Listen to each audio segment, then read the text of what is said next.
दोस्तों आज इस वीडियो में हम बात करेंगे एक ऐसी गवर्नमेंट जॉब के बारे में जो कि सबसे खास मानी जाती है और ये इंडिया की one of the most desirable government job में से एक है। हर साल मैक्सिमम नंबर ऑफ स्टूडेंट इस एग्जाम की तैयारी करते हैं क्योंकि ये गवर्नमेंट जॉब वैकेंसी हर साल अपने एक फिक्स टाइम पर जरूर निकलती है। टोटल नंबर ऑफ वैकेंसीज भी बहुत अच्छी खासी निकलती है और पोस्ट भी अपने आप में बहुत ही बढ़िया है। तो फ्रेंड्स आगे इस वीडियो में हम इसी गवर्नमेंट जॉब का डिटेल से पोस्टमार्टम करेंगे कि भाई टोटल नंबर ऑफ वैकेंसी कितनी रहती है, पोस्ट कौन सी है, डिपार्टमेंट कौन सा है, ऑनलाइन फॉर्म कब स्टार्ट होती है, एग्जाम कब कंडक्ट कराया जाता है, इसका complete detail selection procedure step by step आपको समझाऊंगा। एलिजिबिलिटी क्राइटेरिया के बारे में बात करेंगे, एज लिमिट, एजुकेशन क्वालिफिकेशन क्या मांगा जाता है इस पोस्ट के लिए। साथ ही फ्रेंड्स एग्जाम पैटर्न को डिटेल से डिस्कस करेंगे। इसके एग्जाम का complete detail syllabus subject wise topic wise PDF form में आपको प्रोवाइड करूंगा। और सबसे इंपॉर्टेंट, इस पोस्ट के ऊपर सिलेक्शन होने के बाद आपको इनिशियल इन हैंड सैलरी कितनी मिलती है, एग्जैक्ट सैलरी स्लिप आपके सामने रखने वालों, बेसिक सैलरी कितनी होती है, अलाउंसेस कौन कौन से मिलते हैं और finally initial in hand salary कितनी होती है, नेट सैलरी, ग्रोस सैलरी कितनी होती है। साथ ही friends exam centers, job location, job profile के बारे में बात करेंगे, प्रमोशंस की अपॉर्चुनिटी के बारे में बात करेंगे और साथ ही फ्रेंड्स प्रीवियस ईयर की कट ऑफ के बारे में भी बताऊंगा कि एग्जाम की कट ऑफ कितनी जाती है कैटेगरी वाइज और आपको इस बार कितने मार्क्स कम से कम लाने होंगे अगर आपको इस जबरदस्त गवर्नमेंट जॉब को फोड़ना है। तो भाई काफी यूनिक, काफी अच्छी गवर्नमेंट जॉब है। अगर आप इसको लेकर थोड़े से भी इंटरेस्टेड होंगे तो तैयारी अभी से शुरू कर दीजिए और वीडियो को आखिर तक जरूर देखिएगा। तो चलिए फटाफट शुरू करते हैं। दोस्तों इतनी देर से मैं जिस जबरदस्त गवर्नमेंट जॉब के बारे में बात कर रहा हूं वो है आईबीपीएस क्लर्क रिक्रूटमेंट। हर साल आईबीपीएस के थ्रू, जिसका मतलब होता है institute of banking personal selection, इसके थ्रू क्लर्क की पोस्ट के ऊपर यह वैकेंसी निकलती है। फ्रेंड्स क्लर्क की ये जो पोस्ट है ग्रुप सी की पोस्ट होती है। ऑल इंडिया की वैकेंसी है, मेल और फीमेल दोनों ही कैटेगरी कैंडिडेट इस पोस्ट के लिए एलिजिबल होते हैं। बहुत ही जबरदस्त पोस्ट है, हर साल ये वैकेंसी जरूर निकलती है। फॉर्म कब स्टार्ट होंगे, एग्जाम कब कंडक्ट कराया जाएगा, ये सारी डिटेल्स मैं आपको देने वाला हूं। पहले कुछ बेसिक डिटेल्स ले लेते हैं। देखिए फ्रेंड्स हर साल total number of vacancy clerk की पोस्ट के ऊपर 6000 निकलती है। ये टोटल नंबर ऑफ वैकेंसी हमारी bank wise, state wise, category wise divided होती है। जो हमारे 11 पब्लिक सेक्टर बैंक है जिनको हम गवर्नमेंट बैंक बोल देते हैं, उनके अंदर क्लर्क की पोस्ट के ऊपर आपको अपॉइंट किया जाता है। कौन कौन से बैंक पार्टिसिपेट करते हैं इस वैकेंसी के अंदर वो मैं आपको डिटेल्स आगे देने वाला हूं। पहले बात कर लेते हैं फॉर्म फीस कितनी होती है। देखिए फ्रेंड्स बहुत ज्यादा फॉर्म फीस नहीं है, ठीक ठाक रीजनेबल है पोस्ट के लेवल के according. Unreserved OBC EWS category वालों को फॉर्म अप्लाई करते टाइम 850 रुपए फॉर्म फीस देनी होती है। एससी एसटी पीएच कैटेगरी के लिए 175 फॉर्म फीस होती है। फॉर्म इस बार कब अप्लाई किए जाएंगे सारी डिटेल्स दे रहा हूं। पहले बैंक कौन कौन से पार्टिसिपेट होते हैं उनको देख लीजिए। देखिए दोस्तों इसमें आपका बैंक ऑफ बड़ौदा होता है, यानी कि सिलेक्शन होने के बाद आपको इन बैंक्स के अंदर सिलेक्शन मिलता है एज अ क्लर्क की पोस्ट के ऊपर। कैनरा बैंक होता है, इंडियन ओवरसीज बैंक है, यूसीओ बैंक पार्टिसिपेट करता है, bank of India, central bank of India, Punjab national bank है, यूनियन बैंक ऑफ इंडिया है, bank of Maharashtra, Indian bank है, पंजाब एंड सिंध बैंक है। ये 11 बैंकों के अंदर क्लर्क की पोस्ट के ऊपर अपॉइंटमेंट लेने के लिए इस वैकेंसी को कंडक्ट कराया जाता है। क्लियर है? वैकेंसी किस तरीके से निकलती है वो भी आपको दिखा देता हूं। देखिए फ्रेंड जब इसका नोटिफिकेशन आ जाएगा ना, नोटिफिकेशन के लास्ट में state wise, bank wise, category wise vacancies की सारी डिटेल आपको मिल जाती है। जैसे कि लास्ट ईयर की डिटेल्स मैं आपको दिखा देता हूं। जैसे कि देखिए स्टेट आंध्र प्रदेश से 11 के 11 बैंक हमारे दे रखे हैं। किस बैंक से किस कैटेगरी से कितनी वैकेंसी है आंध्र प्रदेश स्टेट में सारी डिटेल आपको मिल जाती है। जैसे कि आंध्र प्रदेश स्टेट से सभी बैंकों को मिलाकर टोटल नंबर ऑफ वैकेंसी 2022 में 209 थी। साथ ही यूनियन बैंक में टोटल वैकेंसी 133 थी। आंध्र प्रदेश से यूनियन बैंक में जनरल कैटेगरी की 105 वैकेंसीज थी। तो भाई सारी डिटेल्स आपको स्टेट वाइज मिल जाती है। इंडिया के जितने भी यूनियन टेरिटरी है, स्टेट्स हैं, सभी की वैकेंसीज होती हैं इसके अंदर। जैसे ही अरुणाचल प्रदेश है, बिहार है, साथ ही चंडीगढ़ स्टेट है, यूनियन टेरिटरी, छत्तीसगढ़ है, दिल्ली है। कहने का मतलब यह है कि सभी स्टेट्स के अंदर वैकेंसी होती है, यूनियन टेरिटरी की वैकेंसी होती है। तो ये वैकेंसी स्टेट वाइज निकलती है। क्लियर है? टोटल वैकेंसी हर साल 6000 प्लस के आसपास होती है। वैकेंसी अपने आप में अच्छी खासी होती है। अब बात करते हैं एलिजिबिलिटी क्राइटेरिया के बारे में। देखिए फ्रेंड्स सबसे पहले एज लिमिट को डिस्कस करते हैं। एज लिमिट जनरल वालों के लिए मिनिमम 20 ईयर होती है, मैक्सिमम एज लिमिट जनरल वालों के लिए 28 ईयर होती है। ओबीसी एसटी एससी वालों को एज के अंदर रिलैक्सेशन मिल जाता है। ओबीसी वालों को 3 ईयर का एज के अंदर रिलैक्सेशन मिलता है। एसटी एससी वालों को एज के अंदर 5 ईयर का रिलैक्सेशन देखने को मिल जाता है। क्लियर है? जो आपकी इस बार एज कैलकुलेट होगी लिख लीजिए एग्जैक्टली 1 जुलाई 2023 तक होने वाली है। क्लियर है? एज आपकी 1 जुलाई तक कैलकुलेट हो सकती है। यहां तक का समझ गए। अब बात करते हैं एजुकेशन क्वालिफिकेशन के बारे में। देखिए फ्रेंड्स, एजुकेशन क्वालिफिकेशन में अगर आपने कोई भी बैचलर डिग्री पास कर रखी है तो आप एलिजिबल होते हो, आप फॉर्म अप्लाई कर सकते हो। क्लियर है। साथ ही आपको जिस स्टेट से आप फॉर्म अप्लाई कर रहे हो उस स्टेट की लोकल लैंग्वेज की नॉलेज होनी चाहिए। मान के चलिए आप बिलोंग करते हो उत्तर प्रदेश से, फॉर्म अप्लाई करने जा रहे हो गुजरात से, तो गुजरात स्टेट की लोकल लैंग्वेज कौन सी है? गुजराती। तो आपको गुजराती की बेसिक नॉलेज होनी चाहिए। हालांकि इसमें कोई भी लैंग्वेज प्रोफिशिएंसी टेस्ट नहीं होता, बस आपको जिस स्टेट से फॉर्म अप्लाई कर रहे हो उस स्टेट की लोकल लैंग्वेज की बेसिक नॉलेज होनी चाहिए। मतलब उस लोकल लैंग्वेज को आप थोड़ा बहुत समझ लेते हो और बोल लेते हो, इतने में काम हो जाएगा। अब फाइनली बात करते हैं सिलेक्शन प्रोसीजर के बारे में, यानी कि जब आप इस वैकेंसी के लिए फॉर्म अप्लाई कर दोगे तो फाइनल सिलेक्शन लेने तक आपको किस किस स्टेज से होकर गुजरना पड़ेगा। बेसिकली फ्रेंड्स, इस रिक्रूटमेंट का कंप्लीट सिलेक्शन प्रोसीजर दो ही मेजर स्टेजेस के ऊपर टिका हुआ है। स्टेज फर्स्ट में आपका एक प्रीलिमिनरी एग्जाम होगा जिसमें कंप्यूटर बेस्ड एग्जाम होगा, 100 मार्क्स का आपका एग्जाम होगा, डिटेल से बताऊंगा। दूसरा आपका मेंस एग्जाम होगा, मोस्ट इंपोर्टेंट है, कंप्यूटर बेस्ड मतलब ऑनलाइन एग्जाम होगा। घबराइए मत, प्री मेन सुन के घबराइए मत, कर लोगे, इजी होता है, ग्रुप सी की ही पोस्ट है। अब सबसे पहले बात करते हैं स्टेज फर्स्ट के बारे में, प्रीलिमिनरी एग्जाम के पैटर्न के बारे में। देखिए फ्रेंड्स, प्रीलिमिनरी एग्जाम में ये 3 सेक्शंस आपके होंगे, 3 सब्जेक्ट से एग्जाम में क्वेश्चन पूछे जाएंगे, जिसमें से फर्स्ट इंग्लिश लैंग्वेज होगा जिससे टोटल 30 क्वेश्चन आएंगे, 30 ही मार्क्स का ये सेक्शन हो जाएगा। सेकंड सेक्शन रीजनिंग है, इससे भी टोटल 35 क्वेश्चन आएंगे, 35 मार्क्स का ये सेक्शन हो जाएगा। थर्ड सेक्शन न्यूमेरिकल एबिलिटी रहेगा, 35 क्वेश्चन आएंगे, 35 मार्क्स का ये सेक्शन हो जाएगा। इसी के बेसिस पर एग्जाम में टोटल 100 क्वेश्चन होंगे, 100 मार्क्स का आपका एग्जाम होगा। हर एक सेक्शन की टाइम ड्यूरेशन भी अलग अलग है, यानी कि 20 मिनट्स आपको हर एक सेक्शन को सोल्व करने के लिए दी जाएगी। क्वेश्चन पेपर की टोटल टाइम ड्यूरेशन 60 मिनट्स यहां पर हो जाती है। एग्जाम में 0.25 की नेगेटिव मार्किंग भी रखी गई है। प्रीलिमिनरी एग्जाम केवल क्वालिफाइंग नेचर है। प्रीलिमिनरी एग्जाम के मार्क्स फाइनल सिलेक्शन को मतलब फाइनल कट ऑफ को इफेक्ट नहीं करेंगे। ये केवल डिसाइड करेंगे कि क्या आप स्टेज सेकंड मतलब मेंस एग्जाम के लिए क्वालिफाई कर रहे हो या फिर नहीं कर रहे हो। प्रीलिमिनरी एग्जाम होने के बाद एक इनिशियल क्वालिफाइंग कट ऑफ बनेगी, ठीक है, आउट ऑफ 100 मार्क्स में से। अब फ्रेंड्स, ये कट ऑफ आपकी स्टेट वाइज रहती है। आपको 2022 की प्रीलिमिनरी एग्जाम की कट ऑफ दिखा देता हूं। आई होप दोस्तों आपको दिखाई दे रहा होगा स्क्रीन के ऊपर, स्टेट की लिस्ट है 2022 की। किस स्टेट से टियर फर्स्ट एग्जाम की कट ऑफ क्या गई थी? General category cut off Andhra Pradesh से 76.5 मार्क्स कट ऑफ गई थी, 2022 की कट ऑफ है। बाकी ईडब्ल्यूएस की भी 76.5 थी, ओबीसी की भी 76.5 के आसपास थी। असम, बिहार सभी कट ऑफ आप देख सकते हैं। इससे आपको एक रफ आइडिया मिल जाएगा कि प्रीलिमिनरी एग्जाम की बहुत ही हाईएस्ट कट ऑफ नहीं जाती।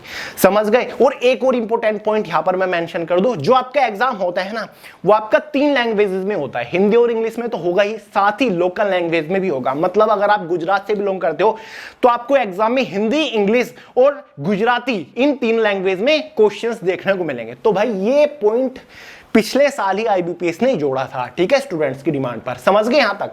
तो भाई ये कट ऑफ है 2022 की दिखा दी।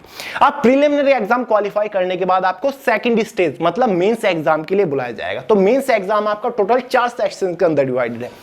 पहला सेक्शन हमारा जनरल और फाइनेंशियल अवेयरनेस का रहेगा, जिससे टोटल 50 क्वेश्चन आएंगे, 50 मार्क्स का ये सेक्शन रहेगा। घबराइएगा मत, पूरा सिलेबस प्रोवाइड करूंगा कि भाई जनरल और फाइनेंशियल अवेयरनेस में कौन कौन से टॉपिक से क्वेश्चन पूछे जाते हैं। दूसरा सेक्शन जनरल इंग्लिश का रहेगा, 40 क्वेश्चन, 40 मार्क्स का ये सेक्शन रहेगा, ठीक है।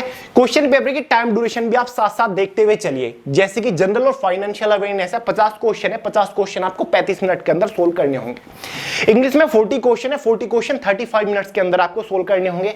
वहीं पर रीजनिंग एबिलिटी और कंप्यूटर एप्टीट्यूड है, जिससे टोटल 50 क्वेश्चन आएंगे, 60 मार्क्स का ये सेक्शन रहेगा। देखिए ये थोड़ा सा अलग है, जो आपका रीजनिंग एबिलिटी कंप्यूटर एप्टीट्यूड है ना, 50 क्वेश्चन 60 मार्क्स के अंदर पूछे जाएंगे और 45 मिनट्स आपकी इस सेक्शन की टाइम ड्यूरेशन रहेगी।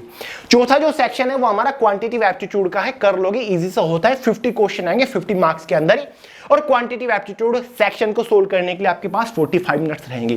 क्वेश्चन पेपर की टोटल जो टाइम ड्यूरेशन हो जाती है वो 160 मिनट हो जाती है। एग्जाम में टोटल क्वेश्चन 190 होंगे, लेकिन क्वेश्चन पेपर की टोटल मार्किंग 200 मार्क्स हो जाती है, क्योंकि जो रीजनिंग रीडेबिलिटी वाला सेक्शन है ना, वहां पर 50 क्वेश्चन 60 मार्क्स के अंदर पूछे जा रहे हैं। क्लियर है? मेंस एग्जाम में भी 0.25 की नेगेटिव मार्किंग रहने वाली है और मेंस एग्जाम मोस्ट इंपोर्टेंट है क्योंकि इसी एग्जाम के मार्क्स के बेसिस पर आपकी फाइनल मेरिट बनती है, जिसके बेसिस पर आपका फाइनल सिलेक्शन होता है। समझ गए? अब दोस्तों यहां पर थोड़ा सा ध्यान दीजिएगा, मेंस एग्जाम आपका 200 मार्क्स का था, अब बारी आती है फाइनल सिलेक्शन की, फाइनल मेरिट की, क्योंकि फाइनल सिलेक्शन आपका मेंस एग्जाम के मार्क्स के बेस पर होगा। लेकिन मेंस एग्जाम 200 मार्क्स का था, लेकिन जो फाइनल मेरिट बनेगी ना वो 100 मार्क्स में से बनेगी, क्योंकि मेंस एग्जाम के जो 200 मार्क्स है ना उनको कंप्रेस कर दिया जाएगा। एक तरीके से 200 जो है ना उनको 2 से डिवाइड करके 100 कर दिया जाएगा। तो जो फाइनल कट ऑफ बनेगी ना वो आउट ऑफ 100 मार्क्स में से बनेगी। जितने मार्क्स आपके आउट ऑफ 200 मार्क्स में से आए होंगे उनको 2 से डिवाइड कर दिया जाएगा, मतलब कंप्रेस कर दिया जाएगा ताकि ज्यादा कंफ्यूजन ना हो। तो फाइनल कट ऑफ आपकी 100 मार्क्स में से बनने वाली है। जो आपके मार्क्स आएंगे ना वो 100 में से आएंगे, रिजल्ट में आपको 100 में से दिखेंगे। तो भाई ये फंडा, यहां पर काफी सारे लोग कंफ्यूज हो जाते हैं। एग्जाम तो 200 मार्क्स का है लेकिन उसको कंप्रेस कर दिया जाता है। Final cut off mains exam के मार्क्स के बेस पर लगती है और आउट ऑफ 100 मार्क्स में से कट ऑफ बनेगी। और ये कट ऑफ आपकी स्टेट वाइज रहने वाली है, मतलब दिल्ली, उत्तर प्रदेश, गुजरात के अलग अलग रहेगी। Category wise OBC, general, EWS, ST, SC के अलग अलग रहेगी। बैंक वाइज भी आपकी कट ऑफ रहेगी कि भाई उत्तर प्रदेश से जनरल कैटेगरी से बैंक ऑफ बड़ौदा की कट ऑफ ये है, उसी के हिसाब से आपको बैंक भी डिस्ट्रीब्यूट किए जाते हैं, तभी पता चलता है कि हाँ आपको कौन सा बैंक मिलेगा। तो ये पूरा फंडा होता है। लास्ट ईयर की कट ऑफ के ऊपर नजर डाल लीजिए, आई होप आपको दिख रहा हो, मुझे नहीं लगता दिख रहा हो क्योंकि बहुत ही छोटा छोटा है। ये 2022 की कट ऑफ है, ठीक है, तो देख लीजिए जूम करके, वरना मैं आपको पीडीएफ प्रोवाइड करा दूंगा डिस्क्रिप्शन बॉक्स में। आईबीपीएस की वेबसाइट के ऊपर 2022 का मेंस एग्जाम का रिजल्ट पड़ा हुआ है। तो भाई ये पूरी कैटेगरी वाइज कट ऑफ है, स्टेट वाइज कट ऑफ है। समझ गए?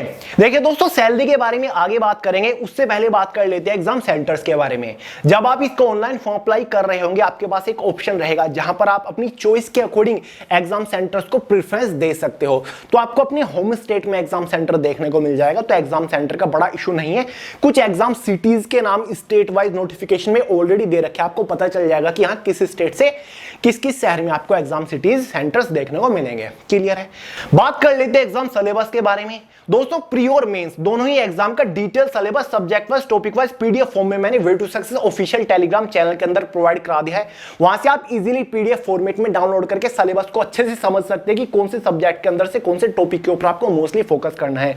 टेलीग्राम चैनल का लिंक डिस्क्रिप्शन बॉक्स में जरूर चेकआउट कर लीजिएगा। अब फाइनली बात करते हैं सैलरी स्ट्रक्चर के बारे में कि इस पोस्ट के ऊपर सिलेक्शन होने के बाद आपको इनिशियल इनहैंस सैलरी क्या मिलेगी। ग्रुप सी की पोस्ट है तो सिलेक्शन होने के बाद इनिशियल इनहैंस सैलरी आपको 31,000 के आसपास मिलने वाली है।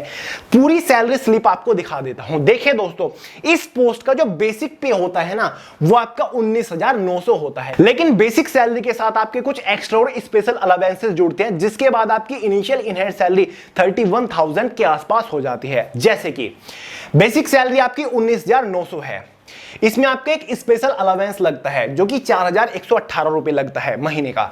डियरनेस अलावेंस है आपका 5,209 लगता है सैलरी में, बेसिक सैलरी में ऐड होता है।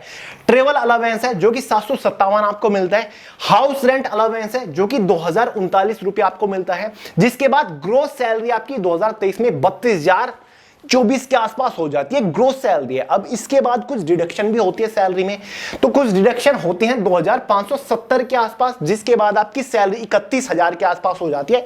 ये 2022 की सैलरी यहां पर मैंने लिखी है, ठीक है। 2022 तक आपको 30,000 के आसपास सैलरी मिलती थी, लेकिन आपको पता है अब आपका जो डीए है वो और इंक्रीज हो चुका है, ठीक है। अब डियरनेस अलावेंसेस 38% मिलने लग गया आपकी बेसिक सैलरी का सेंट्रल एम्प्लॉय को। तो भाई सेंट्रल गवर्नमेंट की जॉब है तो आपकी ऑब्वियसली सैलरी अब से 31,000 के आसपास होगी आईबीपीएस क्लर्क की पोस्ट के ऊपर सिलेक्शन लेने के बाद। तो भाई ये आपकी एग्जैक्ट सैलरी स्लिप है अब तक की, देख लीजिएगा, अगर किसी ने सिलेक्शन लिया होगा उससे पूछ के देखिएगा। तो सैलरी ठीक ठाक है, पोस्ट के अकॉर्डिंग बढ़िया सैलरी है। गवर्नमेंट बैंक के अंदर आपको क्लर्क की पोस्ट के ऊपर ज्वाइन करने का मौका मिल रहा है। जॉब प्रोफाइल के बारे में बात करें, यानी कि इस पोस्ट के ऊपर सिलेक्शन होने के बाद काम क्या करना पड़ता है। देखिए दोस्तों, पोस्ट के नेचर से ही पता चल रहा है क्लर्क की पोस्ट है, आपको हमेशा ऑफिस सेक्शन के अंदर रहकर क्लरिकल काम करना पड़ेगा, आपको कंप्यूटर बेस्ड काम करना पड़ेगा, कंप्यूटर रिलेटेड काम करना पड़ेगा। कोई भी फील्ड ड्यूटी वगैरह इसमें नहीं होती, आपको ब्रांच के अंदर रहकर काम करना होता है। ये एक 9 to 5 की अच्छी डेस्क जॉब है। जॉब लोकेशन बहुत ही बढ़िया पॉइंट है। जॉब लोकेशन आपकी प्रेफरेंस के अकॉर्डिंग मिलती है। जिस भी स्टेट से आप फॉर्म अप्लाई कर रहे हो उसी स्टेट में आपकी फाइनल जॉब लोकेशन रहेगी। अगर आप अपने होम स्टेट से ही फॉर्म अप्लाई कर रहे हो तो आपको अपने होम स्टेट में ही जॉब लोकेशन देखने को मिल जाएगी। तो जॉब लोकेशन का बड़ा इशू नहीं है। दोस्तों प्रमोशंस की भी काफी अच्छी अपॉर्चुनिटी है। 2018 में मेरे एक क्लोज फ्रेंड ने क्लर्क की पोस्ट के ऊपर सिलेक्शन लिया था। आज वो पर्सनल असिस्टेंट की पोस्ट के ऊपर काम कर रहा है बैंक ऑफ बड़ौदा के अंदर।